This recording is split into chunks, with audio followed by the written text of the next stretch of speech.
하느님의 나라는 눈에 보이는 모습으로 오지 않는다. 하느님을 믿는 이들이라면 당연히 우리의 최종적인 희망이 하느님의 나라이며 그곳에서 영원한 생명을 얻는 것이라는 것을 압니다. 그런데 그 끝 앞에서 만나는 하느님의 심판을 거쳐야 한다는 것도 동시에 알고 있어서 그 심판은 늘 두렵기도 하고 걱정되기도 합니다. 그래서 예전부터 이 시간을 두고 사람들은 기다림 반, 두려움 반을 가지고 있었고 때때로 이 시기를 안다는 사람들이 등장하기도 했습니다. 그날을 하느님께 계시받았다는 사람들은 이미 그날을 알고 그 결과마저 이미 알고 있다는 식으로 사람들을 자극했습니다.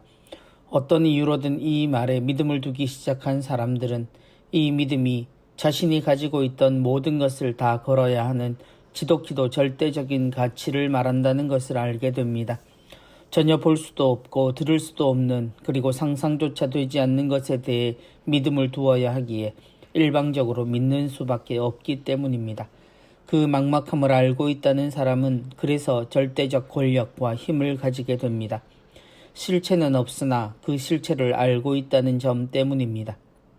하지만 예수님은 이 부분에 대해서 이미 2000년 전에 확실하게 이야기하셨습니다. 그것도 너무 정확하게 표현하시면서 말입니다. 하느님의 나라는 눈에 보이는 모습으로 오지 않는다.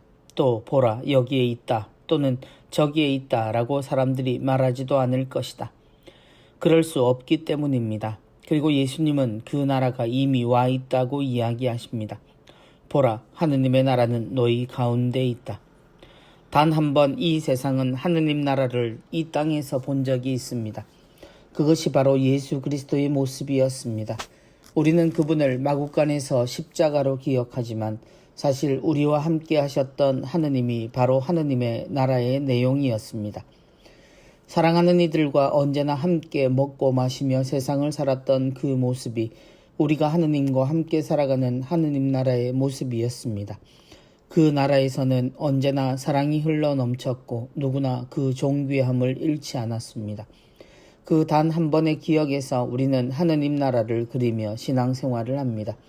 그리고 여전히 우리와 함께 하시는 예수님과 보이지 않으시는 협력자 성령 안에서 살아갑니다.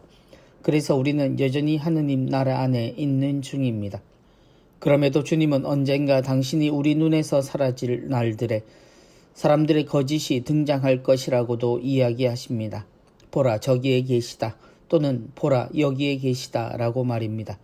그러니 어디에도 가지 말라고 이야기하십니다. 그날은 그저 우리가 살아가는 어느 날, 어느 순간에 모두가 알게 될 것이니 말입니다. 그럼에도 우리는 여지껏 수없이 많은 이들의 목소리에 이리저리 흔들렸고 앞으로도 그럴 것처럼 보입니다. 이야기하신 것도 믿지 못하고 알려 하지 않으면서 왜 이러고 사는지 모를 일입니다. 화가 나기보다는 허탈하기만 한 순간들이 많습니다. 하지만 하느님 안에서 살아가는 이라면 그 모든 것 앞에서 냉정하게 안타까움과 우리 삶의 굳은 자세를 지니고 일상을 하느님 나라에 사는 이로서 더욱 성실하게 사는 것밖에 할 일은 없습니다. 오히려 우리는 주님의 매력적인 말씀을 한 번 더 생각하는 것이 좋을 듯합니다. 보라, 하느님의 나라는 너희 가운데 있다. 아멘이라는 응답으로 오늘도 살아갑니다.